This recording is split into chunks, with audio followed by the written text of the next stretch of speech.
to leave. Episode 4 of WandaVision carries the title We Interrupt This Program, which is about the most accurate description possible. Rather than the assumed scheduled broadcast of Wanda and Vision adjusting to their life as new parents, we instead get an episode almost completely devoid of both starring roles. Episode 4 instead recaps the events of the entire season so far from the other side of the fence. And with it comes, well, pretty much everything we'd already guessed.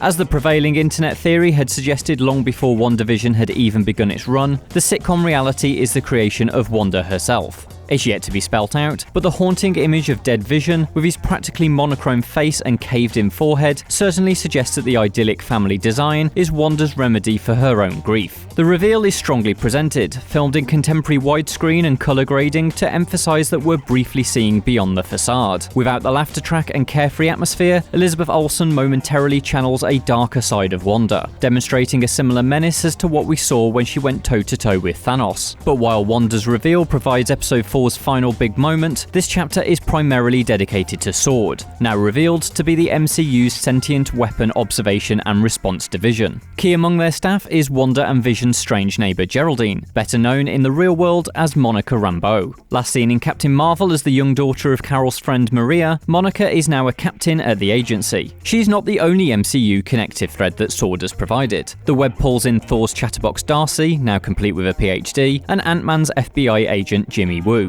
All three bring their respective expertise to solve the mystery of Westview. It makes for an episode that really hammers home that MCU signature style, an interconnected world rather than separate projects under the red banner. The Marvel energy is present through the whole episode, generating a very familiar feel that is a significant departure from WandaVision's established style. S.W.O.R.D.'s response base on the outskirts of Westview calls back to the S.H.I.E.L.D. tent set around Mjolnir back in Thor, while mentions of cosmic threats and broadcast signals entwined in radiation cement that particularly Marvel flavour of sci-fi. The episode even opens on Monica being brought back from the blip, neatly calling back to the MCU's biggest event, while also clarifying the show's time period.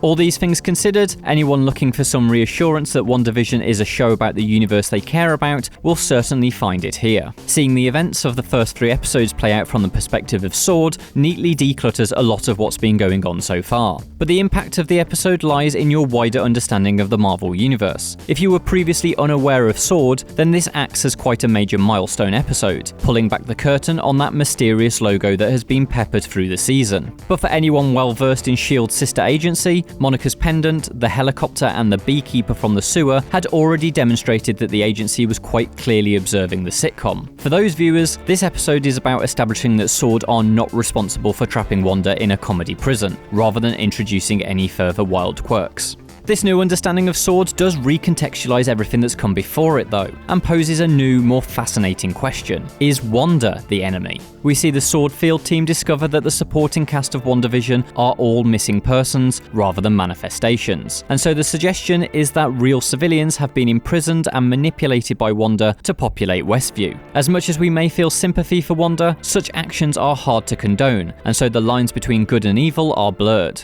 This makes the future of the show less clear-cut, and with the show's prior biggest questions now tied up, the stage is now set for a complex, potentially more morally grey new mystery. All of this darkness and serious MCU business does mean that episode 4 is almost completely lacking in comedy. Kat Dennings does, as ever, bring some lightness with Darcy, and Randall Park continues his gently funny, out-of-his-depth act with Agent Woo. But any sitcom elements are purely viewed through the lens of an observation experiment, completely sidestepping the show's delicate balance of comedy and underlying menace, as well as its signature retro camera work. WandaVision's unique position as many things to many people means this will likely be seen as both the strongest and weakest episode so far by differing camps. But regardless of your feelings on WandaVision's paused dedication to comedy, episode 4 is a statement. WandaVision is not strictly a Marvel sitcom with a serious framework. This promises to change the dynamic of the show going forward, and may well dilute the overall strangeness of its atmosphere in exchange for something that feels more befitting of the MCU as a whole. Digging further into the universe also means that Teyonah Parris gets a proper moment in the spotlight as Monica, who seems a natural fit in the MCU's lineage of Agent Coulson-style characters. With Wanda's newly revealed darkness, Monica is now in a position that could propel her to exciting new heights. Plus, her mum's codename of Photon, a name used by Monica in the comics, is a lovely hint at what could be a more superheroic future for the character.